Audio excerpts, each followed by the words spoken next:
अस्सलाम वालेकुम, welcome to talimdost.com। हमारा आज का टॉपिक है chapter number 8, chapter fungi. Mycology का जो वर्ड है वो दो वर्ड से निकला है, डिराइव करता है दो वर्ड से। Myco mean fungi and logy mean study, यानी कि फंजाई की स्टडी करना माइकोलॉजी कहलाता है। अगर हम वैरायटी की बात करें तो हमारे पास तकरीबन 1 लाख स्पीशीज़ हैं फंजाइज की, जो कि अभी तक जानी जाती हैं, जिनको हम जानते हैं और जो कि हम स्टडी करते हैं माइकोलॉजी में। फंजाई के डिफरेंट ग्रुप्स हैं। आप देख सकते हैं कि यहाँ पे हमारे पास एक फंजाई है, फंजाई की लाइनेज कर रही है और हमने आगे इसके 4 ग्रुप्स कर दिए हैं। फंजाई के जो 4 ग्रुप्स हैं वो कौन कौन से हैं? नंबर 1 जाइगोमाइसीड्स या जाइगोमाइकोट्स। जाइगोमाइकोट्स की 1000 स्पीशीज मौजूद हैं। नंबर 2 बेसिडियोमाइसीड्स 25,000 स्पीशीज है। ड्यूट्रोमाइसीड्स 25,000 स्पीशीज इसकी भी मौजूद है। एंड एस्कोमाइसीड्स अप्रोक्सीमेटली 30,000 स्पीशीज इसकी मौजूद हैं। These are the basically 4 major group of the fungi. Lichens भी बेसिकली फंजाई का एक रिलेशन है। जब फंजाई और एल्जी आपस में रिलेशन बनाती हैं तो आपके पास कुछ स्ट्रक्चर्स बनते हैं, these are known as lichens. तो ये लाइकन्स हैं बेसिकली जो फंजाई और एल्जी के कॉम्बिनेशन से बनते हैं, इनको भी हम फंजाई के ग्रुप में कंसीडर कर सकते हैं। फंजाई की अगर आप एवोल्यूशन देखें कि फंजाई एवोल्यूट कहाँ से हुए हैं तो नजर आता है कि बैक्टीरिया थे, यू बैक्टीरिया बने, आर्किया बैक्टीरिया बने, प्रोटिस्टा बने और उसके बाद एक ग्रुप में जाके ये फंजाई एवोल्यूट होती हैं। What are fungi? फंजाई है क्या? The way in which the fungi grow from the ground once led scientists to classify name as non-photosynthetic plants। अगर आप फंजाई को देखें तो हमें बिल्कुल ऐसा लगता है कि जमीन के ऊपर पौधे लगे हुए हैं, छोटे छोटे से नन्हे नन्हे पौधे लगे हुए हैं, लेकिन इनकी बड़ी इंपॉर्टेंट कैरेक्टरिस्टिक्स के ये फोटोसिंथेसिस का प्रोसेस नहीं कर पाते। तो साइंटिस्ट ने इनको फर्स्ट ऑफ ऑल नाम दिया नॉन फोटोसिंथेटिक प्लांट्स, यानी कि ऐसे प्लांट्स जिनके पास फोटोसिंथेसिस की एबिलिटी नहीं है। However they are not plants at all, लेकिन ये प्लांट्स बिल्कुल नहीं है। Fungi are very different. कैसे डिफरेंट हैं वो हम आगे डिस्कस भी करेंगे। Fungi are eukaryotic heterotrophs. Eukaryotic mean ऐसे ऑर्गेनिज्म जिनके पास प्रॉपर न्यूक्लियस मौजूद होता है, यानी कि फंजाइज के पास प्रॉपर न्यूक्लियस है। हेटेरोट्रोफ के ये अपनी खुराक खुद तैयार नहीं कर सकते। डेट हैव सेल वॉल, यानी कि ये 3 बेसिक कैरेक्टरिस्टिक्स हैं जिसको हम फंजाई के कैरेक्टराइज करते हैं। इनके पास जो न्यूक्लियस मौजूद है, अपनी खुराक खुद तैयार नहीं करते और इनके पास सेल वॉल मौजूद है। फंजाई की कैरेक्टरिस्टिक्स, हमने कहा कि फंजाई के पास सेल वॉल मौजूद है। ये सेल वॉल किस चीज की बनी हुई है? Cell wall is made up of chitin. Plants के केस में सेल वॉल सेलुलोज की बनी होती है, लेकिन एल्जी या फंजाई के केस में ये सेल वॉल काइटिन की बनी हुई है। हेटेरोट्रोफ्स हैं एंड मेजर डिकम्पोजर्स। चूंकि ये अपनी खुराक खुद हासिल नहीं करते तो खुराक के लिए दूसरी चीजों पर डिपेंड करते हैं, उनको डिकम्पोज कर देते हैं, इसीलिए सोसाइटी में ये डिकम्पोजर का रोल भी प्ले करते हैं। इनकी बॉडी जो सी है वो लॉन्ग फिलामेंट्स पर मुश्तमिल है, लंबे लंबे फाइबर्स हैं, धागेनुमा स्ट्रक्चर्स हैं जिन्हें आप हाइफे भी कहते हैं, और जो मिल के माइसीलियम का स्ट्रक्चर डेवलप करते हैं।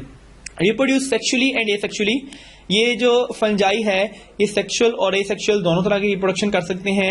एसेक्सुअली बाय स्पोर्स की मदद से एसेक्सुअल रिप्रोडक्शन करते हैं, यानी कि ये मियोसिस के जरिए या सिंपल डिवीजन के जरिए कुछ स्पोर्स बनाते हैं और वो स्पोर्स उड़ के हवा से आगे गिरते हैं और गिर के एक नया फंजाई बना देते हैं।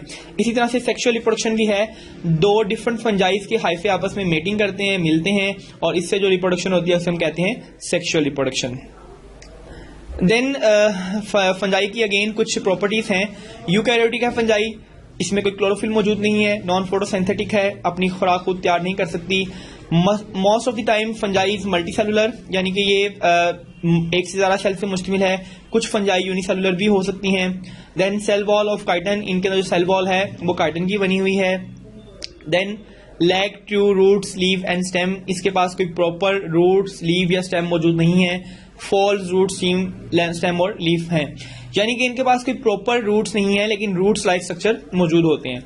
एब्जॉर्प्टिव हेटेरोट्रोफ तो ये हो गए कि अपनी खुराक खुद तैयार नहीं करते, अपनी खुराक दूसरों से लेते हैं। बट खुराक हासिल करने का मोड क्या है?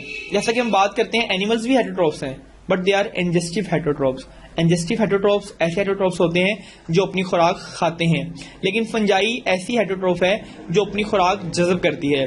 फंजाई के पास कुछ एक्स्ट्रा सेलुलर एंजाइम होते हैं, इन एंजाइम की मदद से वो खुराक को बॉडी से बाहर ही जज़ब कर लेती है, डिकम्पोज करती है और डिकम्पोज करने के बाद उस मटेरियल को एब्जॉर्ब कर लेती है। Digest food externally and absorb it, यही हमने भी बात की कि ये फूड को अपनी बॉडी से बाहर ही डाइजेस्ट करती है। इसके पास कुछ एंजाइम्स मौजूद हैं, वो एंजाइम्स फूड के ऊपर डालती है और फूड डाइजेस्ट हो जाती है और उस फूड को एब्जॉर्ब कर लिया जाता है। तो recent molecular evidences suggest that fungi are probably most closely related to animals than either plants or protists. तो हमने देखने में बेशक ये प्लांट्स जैसे लगते हैं या प्रोटिस्ट जैसे लगते हैं, लेकिन रिसर्च ये साबित करती है कि फंजाइज जो से हैं वो एनिमल्स से ज़्यादा मैच करते हैं.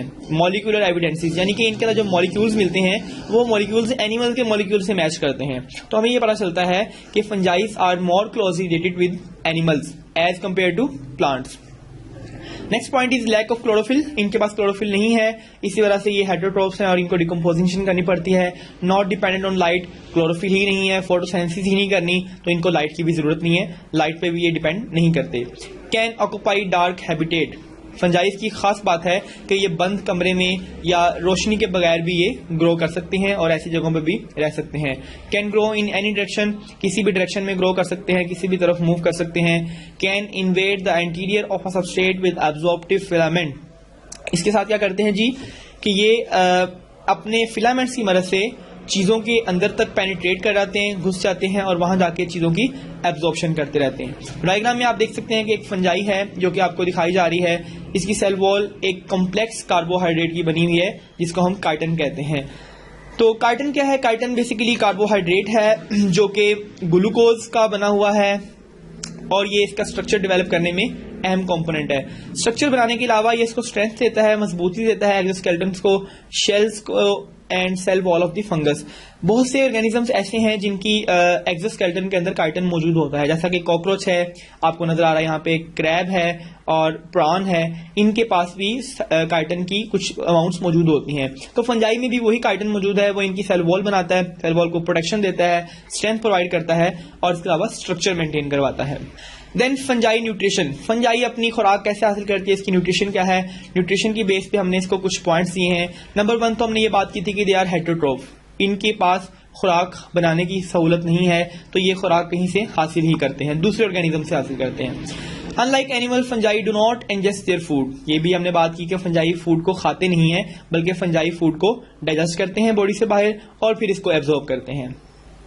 Many feed bye absorbing decaying organic metal. अब कुछ टाइम ऐसा भी करते हैं कि सोइल के अंदर बहुत सी चीजें डिकम्पोज हो रही हैं, ये उन डिकम्पोजिंग मैटर को भी खा लेते हैं. That's why they are decomposers. और इसके अलावा कुछ फंजाइज ऐसे हैं जो कि पैरासाइट्स हैं, जो दूसरे ऑर्गेनिजम्स पे डिपेंड करते हैं, लिविंग ऑर्गेनिजम्स पे रहते हैं और उनसे अपनी खुराक हासिल करते हैं और अपनी उनकी बनाई हुई खुराक को इस्तेमाल कर लेते हैं. तो फंजाइज को हम अगर देखें तो दे आर डिकम्पोजर्स. फंजाई का जो डिकम्पोजिशन है ये बहुत अहम रोल प्ले करता है, क्योंकि डिकम्पोजर किसी भी इकोसिस्टम में बहुत जरूरी है. ये न्यूट्रिएंट्स को रिसाइकिल करते हैं और दोबारा उन्हें पहली वाली स्टेज पे लाने के काबिल बनाते हैं. अगर ये डिकम्पोजर्स ना हो तो हमारे यहाँ डेड बॉडीज का एक ढेर लग जाए और इनकी डिकम्पोजिशन मुमकिन ही ना हो पाए. तो फंजाई को हम कुछ कैटेगरीज में डिवाइड कर देते हैं on the basis of their nature. Saprophytes, parasites and then mutualistic. Saprophyte fungi ऐसी फंजाइज हैं जो कि अपनी खुराक डिकम्पोजर से हासिल करती हैं, यानी कि चीज़ों को, ऑर्गेनिजम्स को डिकम्पोज करती हैं और उनसे अपने न्यूट्रिएंट्स अब्सॉर्ब करती हैं. ऐसी फंजाई को हम सेप्रोफाइट्स कहते हैं. पैरासाइट्स ऐसी फंजाई हैं जो किसी दूसरे लिविंग ऑर्गेनिज्म पे डिपेंड करती हैं. एंड म्यूचुअलिस्ट ऐसी फंजाइज हैं जो किसी फोटोसिंथेटिक ऑर्गेनिज्म के साथ रिलेशनशिप बना लेती हैं और उस रिलेशनशिप में फूड हासिल करती हैं. तो हमने यहाँ पे देखा सेप्रोफाइट डेड ऑर्गेनिक मैटर से हासिल करती हैं फूड, पैरासाइट्स लिविंग ऑर्गेनिजम्स के ऊपर सर्वाइव करती हैं और म्यूचुअलिस्ट भी लिविंग ऑर्गेनिजम्स के साथ रिलेशन बनाती हैं और इस रिलेशन में इनको फूड की जरूरियात पूरी हो जाती हैं. देन सेप्रोफाइट या सेप्रोट्रोफ क्या है? इनके पास स्पेशल तरह के हाइफे मौजूद हैं जिन्हें आप राइजाइड्स के नाम से जानते हैं. Rhizoids are basically root like structure. ये अपने इन स्ट्रक्चर्स को ऑर्गेनिजम्स की बॉडी के अंदर मॉडिफाई कर देती हैं, उनके अंदर पेनिट्रेट करवा देती हैं और वहां से चीजों को एब्जॉर्ब कर देते हैं. Important scavenger in the ecosystem. Scavenger ऐसे ऑर्गेनिज्म को कहते हैं जो किसी तरह का डिकम्पोजिशन करता है और वेस्ट मटेरियल को एब्जॉर्ब करके सफाई का काम करता है. इसके अलावा ये कार्बन, नाइट्रोजन और इसी तरह के जो न्यूट्रिएंट्स हैं उनकी रिसाइकलिंग में भी बहुत अहम रोल प्ले करता है. कार्बन को रिसाइकिल करके दोबारा से एक ग्रुप में लेके आना, ये इसी साइकिल्स का काम है. Then parasites. पैरासाइट की हमने बात की कि पैरासिटिक फंजाई वो फंजाई हैं जो लिविंग ऑर्गेनिज्म पे रहती हैं और उनको नुकसान भी पहुंचाती हैं. डेफिनेटली अगर एक फंजाई किसी लिविंग ऑर्गेनिज्म पे सर्वाइव कर रही है तो ये क्या करेगी? ये उसकी बनाई हुई फूड को इस्तेमाल करेगी और उसके लिए फूड की कमी वाक़या हो सकती है. इसी के साथ क्या करते हैं कि ये जो फूड है ये फूड लेने के साथ साथ उस फंजाई के अंदर डिजीज भी कॉज कर सकती है, उस प्लांट के अंदर या उस ऑर्गेनिज्म के अंदर डिजीज भी कॉज कर सकती है। तो इस तरह से पैरासिटिक फंजाई खतरनाक भी हो सकती है। म्यूटलिस्टिक फंजाई की हमने बात की थी कि they are the fungi in relationship, जो कोई ताल्लुक बना लेती हैं। इनके इन ताल्लुक को हम सिम्बाइंट कहते हैं। Fungi that have a mutually beneficial relationship with other living organisms, ऐसे फंजाई जिनके साथ दूसरे लोगों के साथ रिलेशनशिप होते हैं। कैसे रिलेशनशिप? म्यूचुअली बेनिफिशियल, यानी कि ये ऐसा रिलेशन होगा जिसके अंदर दोनों ऑर्गेनिजम्स एक दूसरे से फायदा उठाएंगे, दोनों ऑर्गेनिज्म एक दूसरे की हेल्प आउट करते हैं और उनसे फायदा उठाने की सलाहियत रखते हैं। दो एग्जांपल्स आपको दी जा रही हैं। नंबर 1, माइक्रोहाइजा। माइक्रोहाइजा एक ऐसा रिलेशनशिप है जिसके अंदर फंजाई प्लांट्स की रूट्स के साथ रिलेशन बना लेती हैं, यानी कि ये फंजाई प्लांट्स की रूट्स में रहती हैं और फायदा देती हैं। फायदा क्या देती हैं? आपने देखा कि फंजाई जो हैं वो फाइबर्स की बनी हुई है, छोटे छोटे पेंसिलियम्स की बनी हुई है, ठीक है, माइसीलियम की बनी हुई है, हाइफे की बनी हुई है। ये हाइफे दूर दूर तक फैलने की सलाहियत रखते हैं। तो जब ये फंजाई रूट्स के साथ अटैच हो जाएगी तो ये रूट्स के साथ अटैच होकर दूर दूर तक फैलेगी और इसके इस फैलाव की वजह से सरफेस एरिया इंक्रीज करेगा। सरफेस एरिया इंक्रीज होगा तो वाटर, साल्ट्स और मिनरल्स एब्जॉर्ब करने की सलाहियत बढ़ जाएगी। तो इस तरह से ये प्लांट्स को उनके न्यूट्रिएंट्स एब्जॉर्ब करने में मदद देती है। दूसरी तरफ प्लांट्स अपनी खुराक तैयार करते हैं और खुराक तैयार करके फंजाई को भी देते हैं ताकि फंजाई का भी भला हो। तो इस तरह का रिलेशनशिप जिसमें दोनों ऑर्गेनिज्म फायदा उठाते हैं, इसको हम कहते हैं माइक्रोहाइजा या फिर सिम्बाइंट रिलेशनशिप। दूसरा रिलेशनशिप है जी लाइकन्स का। लाइकन्स में क्या करता है? फंजाई रिलेशनशिप बनाती है एल्गी के साथ या फिर साइनोबैक्टीरिया के साथ। एल्गी और साइनोबैक्टीरिया बोथ आर ऑटोट्रोफ्स, ये अपनी खुराक खुद तैयार करने की सलाहियत रखते हैं। तो ये क्या करते हैं कि एल्गी जो सी है वो खुराक तैयार करती है, फंजाई को भी देती है, फंजाई खुराक लेती है और साथ में एल्गी को रहने की जगह प्रोवाइड करती है। आप यहाँ देख सकते हैं डायग्राम में कि ये आपको नजर आ रहा है, ये फंजाई के हाइफे हैं। The yellow colour shows the hyphae of fungi. इसी फंजाई के हाइफे के अंदर एल्गी भी मौजूद है, यानी कि फंजाई ने एल्गी को प्रोटेक्टेड करके रखा हुआ है, प्रोटेक्शन दी हुई है। एल्गी क्या करेगा? एल्गी फोटोसेंसिस तैयार करेगा और वो फोटोसेंसाइज फूड फंजाई यूज करेगी और फंजाई डिफरेंट जगहों से एब्जॉर्प्शन करके वाटर, साल्ट और न्यूट्रिएंट्स लाके इस एल्गी को देगी ताकि ये अपनी फोटोसेंसिस कर सके। तो इस तरह से हमें पता चलता है कि दोनों चीजें आपस में एक अच्छा रिलेशन रखती हैं। अब इस डायग्राम में आप देख सकते हैं कि माइक्रोहाइजा एक प्लांट है। प्लांट की रूट आप देख सकते हैं, इसकी रूट्स के साथ ये एल्गी लगी हुई है। Basically this root contain fungi. Plants की रूट सिर्फ यहां तक है, लेकिन इस रूट के साथ आपको व्हाइट कलर के डिफरेंट नेटवर्क नजर आ रहे हैं। ये सारा नेटवर्क फंजाई का है। फंजाई इसमें क्या इंपॉर्टेंट पार्ट प्ले करती है? फंजाई प्लांट्स की सरफेस को बहुत ज्यादा हद तक बढ़ा देती है। अब इसकी सरफेस बढ़ने से इसके अंदर एब्जॉर्प्शन ऑफ मटेरियल बहुत ज्यादा इनहेंस हो जाता है। तो हम ये कहते हैं कि माइक्रोहाइजा क्या है? माइक्रोहाइजा बेसिकली वाइड स्प्रेड इंटरेक्शन है प्लांट्स और फंजाई के दरमियान, जैसे कि हमने बात की। और ये पैरासिटिक प्लांट्स हैं, फंगस पैरासिटिक प्लांट्स, यानी कि ये प्लांट्स के ऊपर पैरासाइट्स के तौर पे रहती है और उससे फूड्स वगैरह एब्जॉर्ब करती है और दोनों ऑर्गेनिज्म इस केस में फायदा उठाते हैं। एंजियोस्पर्म्स, जिम्नोस्पर्म्स, फर्न्स और कुछ मोसिस, ये वो प्लांट्स हैं जिनके अंदर हमें माइक्रोहाइजा का रिलेशन देखने में आता है। माइक्रोहाइजा की हमने कुछ टाइप्स कर दी हैं on the basis of their category. दो टाइप्स हमने इनकी कर दी हैं। Number 1 endomycorrhiza and number 2 ectomycorrhiza. Endomycorrhiza वो माइक्रोहाइजा है जिसके अंदर जो फंजाई है उसके हाइफे प्लांट्स के सेल के अंदर तक पहुंच जाते हैं। Endo mean inside. तो ऐसा माइक्रोहाइजा जिसके अंदर फंजाई के फाइबर्स प्लांट्स के सेल के अंदर तक पहुंच जाएं उसे हम कहते हैं एंडोमाइक्रोहाइजे। जबकि ऐसा माइक्रोहाइजे जो कि एक्टो कहलाता है, इसमें क्या होता है कि जो प्लांट्स के हाइफे हैं, फंजाई के जो हाइफे हैं, वो सेल्स के अंदर तक नहीं पहुंच पाते लेकिन सेल्स के बाहर बाहर साइड तक मौजूद रहते हैं। डायग्राम में आप देख सकते हैं कि this is an example of endomycorrhizae. Fungi के हाइफे सेल्स के अंदर तक पहुंच रहे हैं, सेल्स को अंदर तक पेनिट्रेट कर रहे हैं और उसके अंदर तक जा रहे हैं। जबकि एक्टोमाइक्रोहाइजा क्या है? ये ऐसा माइक्रोहाइजा इसमें फंजाई के जो हाइफे हैं वो बाहर तक ग्रो कर रहे हैं और सिर्फ सेल्स के अंदर होते होते सेल्स की साइडों से आगे पहुंचते हुए सेल के रूट्स तक पहुंचते हैं। ठीक है, तो ये एंडो और एक्टो हमने इसको इस बुनियाद पे कहा है कि ये सेल्स के अंदर पेनिट्रेट करेगा या नहीं करेगा। अगर सेल्स के अंदर तक पेनिट्रेट करेगा तो इसको एंडोमाइक्रोहाइजा कहेंगे। अगर सेल्स के बाहर बाहर सिर्फ रहता है तो हम उसे एक्टोमाइक्रोहाइजा कहेंगे। तो अब दूसरी टाइप जो हमारे पास है फंजाई की, वो है पैरासिटिक फंजाई। ऐसी फंजाई जो दूसरे लिविंग ऑर्गेनिज्म से अपनी खुराक हासिल करती है। लिविंग ऑर्गेनिज्म से खुराक हासिल करने के लिए इन्हें स्पेशल टाइप के हाइफे चाहिए होते हैं। स्पेशल हाइफल टिप्स हैं जिन्हें हम हस्टोरिया कहते हैं। हस्टोरिया के पास ऐसी एबिलिटीज मौजूद हैं कि ये ऑर्गेनिज्म को पेनिट्रेट कर जाती हैं, उसके अंदर घुस जाती हैं और उसके अंदर धंस के उसके अंदर से फूड मटेरियल वगैरह एब्जॉर्ब करती रहती हैं। तो हस्टोरिया की वजह से जो फंजाई है वो इस काबिल होती है कि वो न्यूट्रिएंट्स को एब्जॉर्ब कर सके। Types of parasitic fungi. Parasitic fungi की दो टाइप्स हैं, obligate parasite and facultative parasite. Obligate parasite ऐसी पैरासाइट है जो कि अपने होस्ट पे ग्रो करती है, अपने होस्ट के अलावा या उसकी गैर मौजूदगी में ग्रो नहीं कर सकती, तो ये सिर्फ अपने होस्ट पे ग्रो करती है। फेकुलेटरी पैरासाइट ऐसी फंजाई है जो कि अपने होस्ट पे भी ग्रो कर सकती है और इसके अलावा अगर इसे आर्टिफिशियली कुछ न्यूट्रिएंट्स, कुछ मीडियम्स वगैरह प्रोवाइड किए जाएं तो ये उसके ऊपर भी अपना बखूबी गुजारा कर सकती है। अब कुछ फंजाइज की प्रॉपर्टीज की कुछ टाइप्स। कुछ फंजाइज प्रीडेटर्स होते हैं। प्रीडेटर्स मीन शिकारी हैं, यानी कि हेटरोट्रॉफ तो वो हैं ही, अपनी खुराक खुद हासिल नहीं करेंगे, लेकिन कुछ फंजाई ऐसे हैं जो अपनी खुराक लेने के लिए दूसरे ऑर्गेनिजम्स के ऊपर हमला भी कर देती हैं, उन पर अटैक भी कर देती हैं। फॉर एग्जांपल ऑयस्टर मशरूम, ये इसकी एक एग्जांपल है। ये क्या करती है, नेमाटोड को, नेमाटोड इज अ वर्म, ये एक कीड़ा है, लंबा सा होता है, फाइलम प्लेटिहेलमिंथस में आप इसे पढ़ चुके हैं।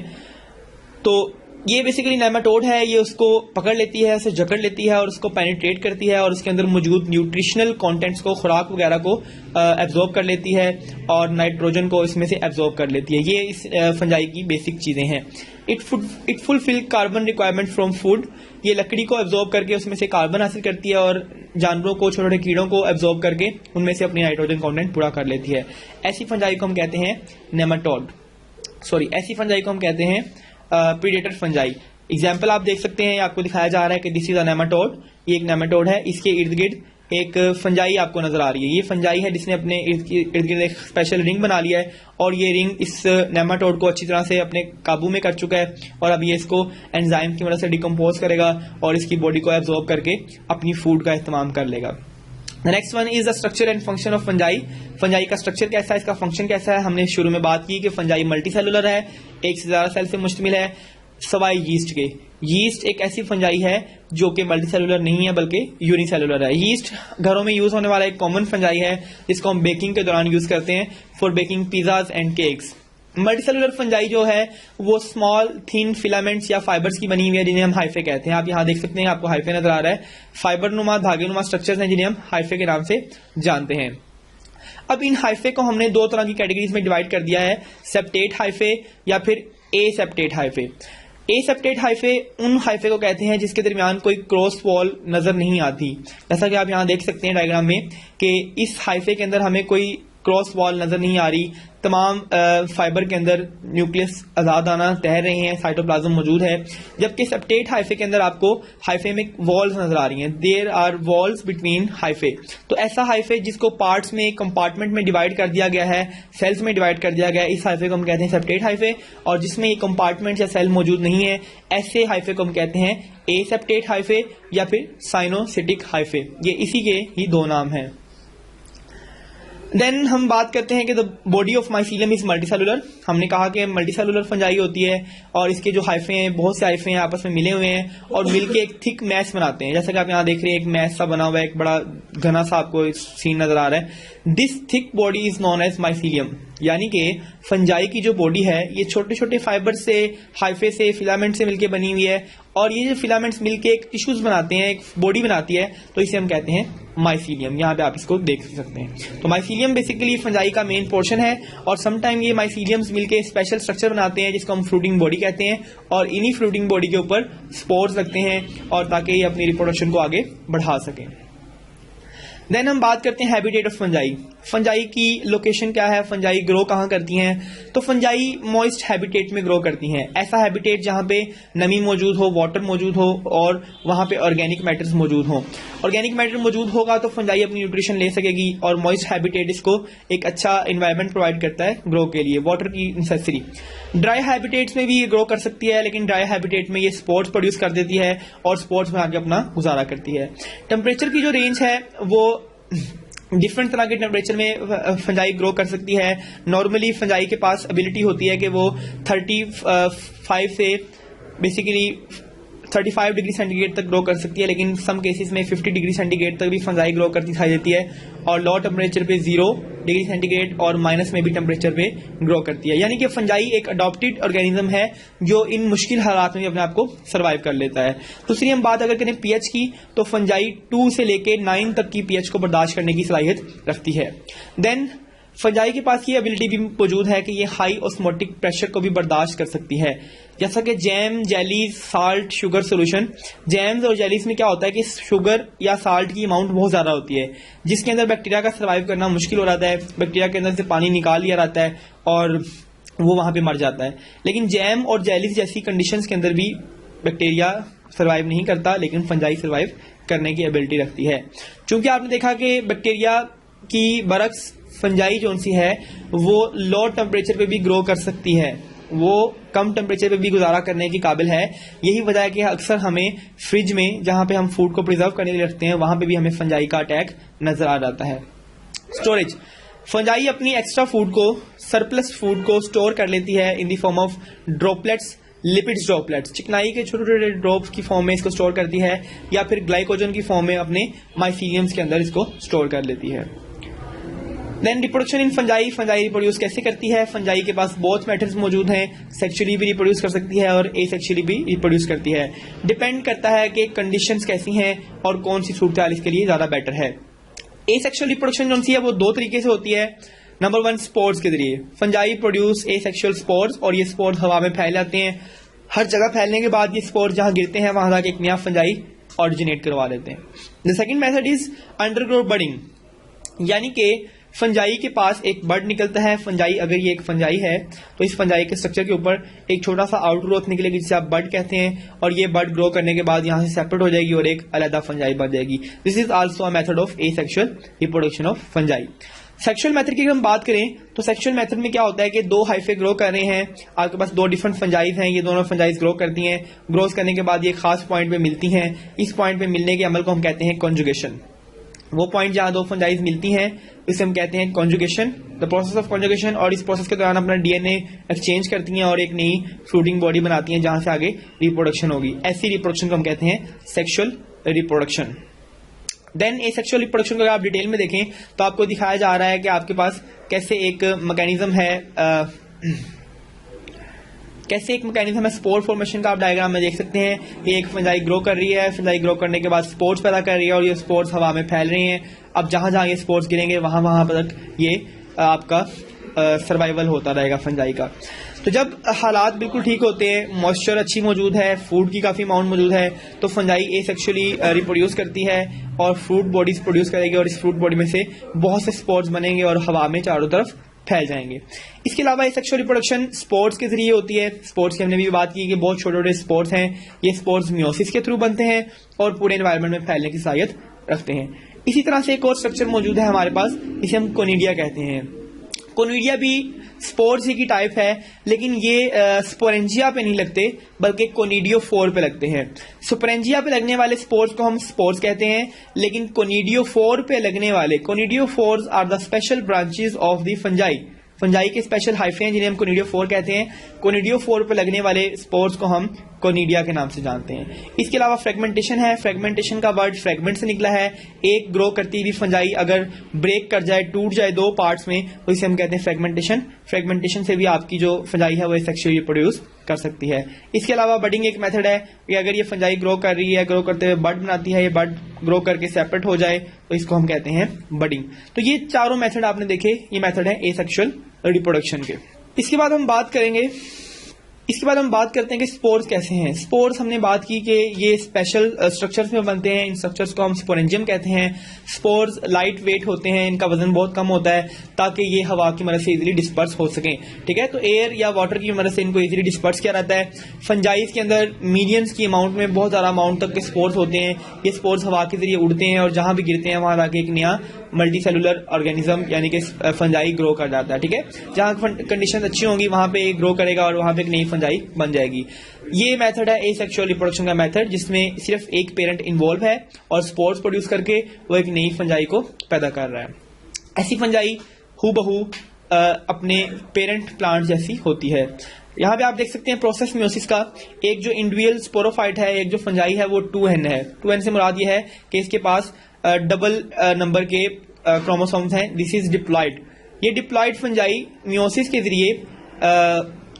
जरिए ये स्पोर्स प्रोड्यूस करेगी। This spores are haploid.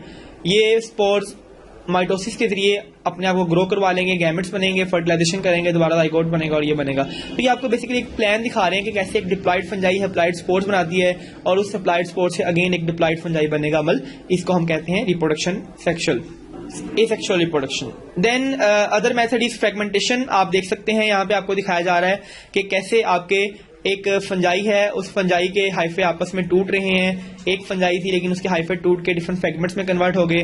अब ये फ्रेगमेंट्स क्या करते हैं कि डिफरेंट पार्ट्स में डिवाइड हो गए और हर पार्ट जाके गिरेगा और एक नया फंजाई वहां पे ग्रो कर जाएगा।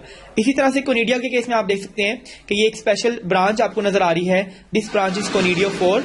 कोनिडियोफोर के ऊपर स्पेशल स्ट्रक्चर लगते हैं जिन्हें हम कोनिडिया कहते हैं। ये कोनिडियाज नॉन मेटाइल एसेक्सुअल स्पोर्स भी कहलाते हैं। जब ये हाइफे के ऊपर से कट जाते हैं, जहां जाके गिरेंगे वहां पे एक नया फंजाई उगेगा। इसे हम कहते हैं asexual method of conidia. Then budding. Diagram में आप देख सकते हैं कि कैसे एक फंजाई है, फंजाई अपने साथ छोटे छोटे बर्ड्स प्रोड्यूस करता है और ये बर्ड्स ग्रो करके नए फंजाई में कन्वर्ट हो जाते हैं। हमारा जो यीस्ट है, यूनिसेलुलर यीस्ट है, वो इसकी एक बड़ी बेहतरीन एग्जांपल है। इसे हम एसिमेट्रिक डिवीजन भी कहते हैं क्योंकि ये एक ऐसी डिवीजन है जिसके अंदर कोई तनासिब, कोई शेप, कोई स्ट्रक्चर नहीं होता। जहां से उसका बेहतर लगता है वो तरह से डिवाइड करता है और अपना एक नया ऑर्गेनिज्म बना देता है। इस केस में छोटे छोटे बर्ड्स बनते हैं जिसे हम टाइनी बर्ड्स भी कहते हैं। यहाँ पे भी आप इसको देख सकते हैं, एक फंजाई से छोटे छोटे बर्ड्स निकलते हैं और वो एक नया ऑर्गेनिज्म बनता है। This process is known as budding. फिर हम मूव करते हैं सेक्सुअल रिप्रोडक्शन की तरफ कि सेक्सुअल रिप्रोडक्शन कैसे होती है। जब दो डिफरेंट हाइफे ग्रो करते हैं, एक दूसरे के करीब आते हैं और करीब आने के बाद मिल जाते हैं, मेटिंग का प्रोसेस करते हैं। तो मेटिंग के दौरान दो फंजाई आपस में मिलने के बाद यहाँ पे कॉन्जुगेशन का प्रोसेस हुआ। इस प्रोसेस को हम कहते हैं गैमेटेंजिया, यानी कि दो गैमेट्स बन के आपस में मिल रहे हैं।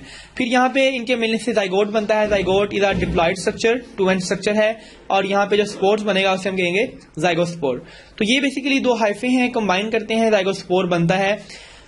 लेकिन ये सेक्सुअल रिप्रोडक्शन सिर्फ उस कंडीशन में होती है जब कंडीशन अनफेवरेबल हो। तो डिफरेंट हाइफे ग्रो करते हैं, कंबाइन करते हैं और कंबाइन करके जेनेटिक मटेरियल डेवलप कर लेते हैं। डीएनए एक्सचेंज होता है, इसके अंदर स्पोर्स प्रोड्यूस होते हैं और ये स्पोर्स आगे फंजाई में कन्वर्ट हो जाते हैं। अब यहाँ पे एक पॉइंट समझिएगा कि सेक्सुअल रिप्रोडक्शन और एसेक्सुअल रिप्रोडक्शन डिफरेंस क्या है। सेक्सुअल में भी स्पोर्स बन रहे हैं, एसेक्सुअल में भी स्पोर बन रहे थे, लेकिन स्पोर के बनने का तरीका डिफरेंट है। वहां पे सिर्फ एक पेरेंट स्पोर बना रहा था, दैट्स वाई हमने इसे एसेक्सुअल में रिप्रोडक्शन कहा। यहाँ पे दो डिफरेंट फंजाई आपस में मिलती हैं और स्पोर प्रोड्यूस करती हैं, that's why it is known as sexual reproduction method. फिर हम बात करते हैं टेरेस्ट्रियल फंजाई की। Terrestrial fungi sexual reproduction in all these steps. Terrestrial fungi खुश्की बहने वाली फंजाई को कहते हैं। खुश्की बहने वाली फंजाई के पास कौन कौन से स्टेप्स हैं वो हम जरा देखेंगे। Hyphae form two different mating types that make contact and fuse.